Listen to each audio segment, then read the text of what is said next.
चारों दिशाओं, दसों दिशाओं से बीजेपी पर उठ जाती हैं। जनता को या भाजपा को दोष देती है। मुझे एक बात बताइए, Congress D, Congress U, Congress S, Congress N, 4 विधायक एमआईएम के जाते हैं आरजेडी में, तब तो वो सेकुलर हो जाता है। कर्नाटका में बीजेपी से जो एमएलए होते हैं कांग्रेस के लिए, तब वो सेकुलर क्रॉस वोटिंग कहलाता है। उनका विलय कांग्रेस में राजस्थान में कर दिया जाता है। गहलोत की बातों को सुना नहीं तो इसमें हमारा क्या दोष? अच्छा तो बताइए, आखिरी में तो हिमाचल में टॉस पर तय हुआ, तो टॉस पर कैसे तय हुआ, उसमें किस प्रकार की सेटिंग हो सकती है? और अब प्रियंका और राहुल की लड़ाई में मैं क्या? जय श्री राम दोस्तों, कैसे आप? मुझे उम्मीद है कि सारे स्वस्थ होंगे और मस्त होंगे। तो आज एक नई डिबेट लेके आया हूं और डिबेट है बहुत ही जबरदस्त। और इस डिबेट के थ्रू कांग्रेस के साथ खेला हो गया आज हिमाचल प्रदेश के अंदर। राज्यसभा के चुनाव थे और बीजेपी ने अपना कैंडिडेट खड़ा कर रखा था, कांग्रेस ने भी खड़ा कर रखा था, लेकिन कांग्रेस के 6 एमएलए ने बीजेपी के पक्ष में वोट कर दिया और बीजेपी का राज्यसभा सदस्य जीत गए। इस पे कांग्रेस का कहना है कि वह बीजेपी प्रजातंत्र की हत्या कर रही है और यह है सारा कुछ उन्होंने गड़बड़ कर दिया। लेकिन मजे की बात यह है कि आज कर्नाटका में भी राज्यसभा के चुनाव थे और वहां पर बीजेपी के एमएलए ने कांग्रेस को वोट कर दिया, वहां कांग्रेस चुप। मतलब वहां तो भाई उनका फायदा हो रहा है। जो भी कुछ हो उसका सारा जिम्मेवार बीजेपी, भले ही उनकी गलती उनकी हो। इसी का खुलासा आज शहजाद पूनेवाला ने किया और कांग्रेस को आईना दिखाने का काम किया।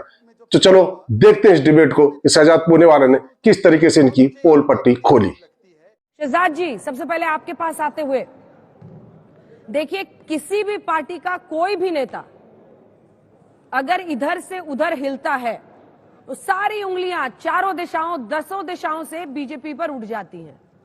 तो इसकी भी कोई ना कोई वजह ही होगी, आप ही समझाइए क्यों ऐसा होता है। ऐसा है कि अंजना जी, अपना सिक्का खोटा हो तो परखैया का क्या दोष हो, या यूं कहूं कि मैं गिरता हूं तो मैं पत्थर को दोष देता हूं, मैं डूबता हूं तो पानी को दोष देता हूं।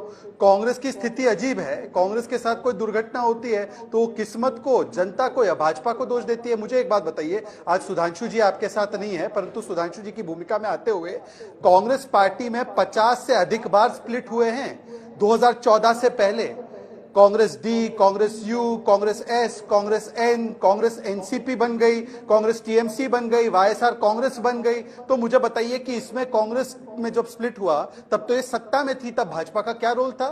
और मुझे एक बात बड़ी अजीब लगती है कि जब 4 विधायक एमआईएम के जाते हैं आरजेडी में, तब तो वो सेकुलर हो जाता है।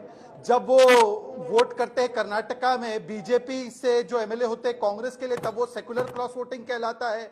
जब 6 बसपा के एमएलए राजस्थान की सरकार को समर्थन करते हुए भी उनका विलय कांग्रेस में राजस्थान में कर दिया जाता है गहलोत की सरकार के दौरान, तब वो सेकुलर क्रॉस वोटिंग कहलाता है। और आज जब वर्षों तक कांग्रेस के विधायक, चाहे वो राजेंद्र राणा हो, चाहे वो प्रतिभा सिंह उनकी प्रदेश अध्यक्ष है, वो सांसद है, चाहे वो विक्रमादित्य सिंह हो, वो तो कई समय तक वो बोल रहे थे कि सुक्खू जी से नाराज चल रहे हैं, तो उनकी बातों को सुना नहीं तो इसमें हमारा क्या दोष? अच्छा, अगर हमने ये सारी सेटिंग कराई होती तो बताइए, आखिरी में तो हिमाचल में टॉस पर तय हुआ, तो टॉस पर कैसे तय हुआ, उसमें किस प्रकार की सेटिंग हो सकती है? और इसके अलावा मुझे बताइए कि सोनिया जी तो पहले हिमाचल से राज्यसभा जाने वाली थी, उनका तो घर भी बना हुआ हिमाचल में, उन्होंने भी ऐन वक्त में राजस्थान क्यों चुना? मतलब कि इनको पता था असलियत में अपने वादे पूरे नहीं किए। 1500 रुपए कितनी महिलाओं को दिए इन्होंने, पूछिए जरा। 300 यूनिट फ्री देने का वादा किया था, कितनों को दिया इन्होंने? 100 रुपए में ये लोग लीटर दूध खरीदने वाले थे, कितने लीटर दूध खरीदे? इन वादों पर ये विधायक इधर से उधर क्रॉस वोटिंग कर रहे हैं, नहीं कर पाए।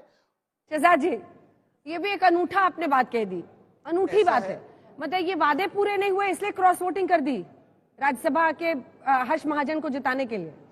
अंजना जी, ये तो सवाल आपको, और आपका चैनल बड़ा और प्रतिष्ठित चैनल है, तो एक बार आप राजेंद्र राणा को बिठाइए, वो दूसरे चैनल पर बैठे थे, मैं आपको कोट करके बताता हूं उन्होंने क्या कहा। उन्होंने कहा, बड़े लंबे समय से हमारा अपमान हो रहा है वोटरों का, हमारी बात नहीं सुनी जा रही है, इसीलिए विवशता पूर्वक हमने हाईकमांड को कहा है संज्ञान लीजिए, हालात बहुत खराब है। प्रतिभा सिंह जी का स्टेटमेंट मेरे पास रिकॉर्डेड है, वो दूसरे चैनल पे आया है। उन्होंने कहा है कि संगठन को 1 साल से नजरअंदाज किया जा रहा है। और विक्रमादित्य सिंह जी ने तो आज प्रेस कॉन्फ्रेंस करके फूट फूट कर रोए कि 2 गज जमीन नहीं दे पा रहे वीरभद्र सिंह जी को। अब बताइए कि ये जब खुद आकर कह रहे हैं, ये तो अंतरात्मा की नहीं, ये तो चीख चीख कर कह रहे, परंतु लाउड स्पीकर की आवाज कुछ लोगों के कान में इतनी गूंजती है कि वो अंतरात्मा से लेकर बाकी आवाज नहीं सुनना चाहते। पूजा पाल की आवाज सुनिए। पूजा पाल ने अखिलेश से कहा था कि अतीक अहमद को संरक्षण देना बंद कीजिए। उनके पति को मानने का काम अतीक अहमद ने किया था ना। क्या पूजा पाल जी क्या लालच में उन्होंने वोट किया है? यह कहना चाहती है समाजवादी पार्टी कि पूजा पाल जैसी व्यक्ति लालच में आ जाएंगी, प्रजापति जी लालच में आ जाएंगे, अभिषेक मौर्य लालच में आ जाएंगे? तो बताइए, गणेश पांडे जी तो खुलकर गालियां देते थे स्वामी प्रसाद मौर्य को। स्वामी प्रसाद मौर्य ने जो राम मंदिर के विषय में, रामचरितमानस के विषय में बोला था, उन्होंने कहा मानसिक संतुलन खराब है, परंतु यह अमीक जमाई आकर स्वामी प्रसाद मौर्य को डिफेंड करते थे, निकाला नहीं उनको पार्टी से।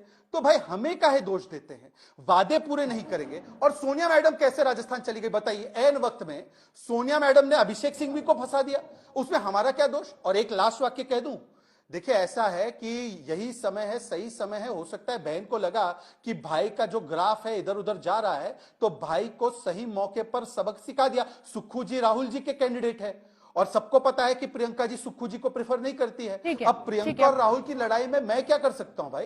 तो देखा आपने किस तरह शहजाद पुणे वाले ने इनकी पोल पट्टी खोल के रख दी और कांग्रेस के प्रवक्ता दलीलें देते फिर रहे कि वो जो कर्नाटक में हुआ तो देखो ठीक था, लेकिन जो हाँ यहाँ हुआ वो बीजेपी ने करा है। आई होप कि आपको वीडियो पसंद आएगी। वीडियो पसंद आए तो लाइक कीजिए, शेयर कीजिए और चैनल पर नहीं तो सब्सक्राइब कीजिए। मिलता हूं फिर किसी नए डिबेट के साथ, तब तक जय श्री राम।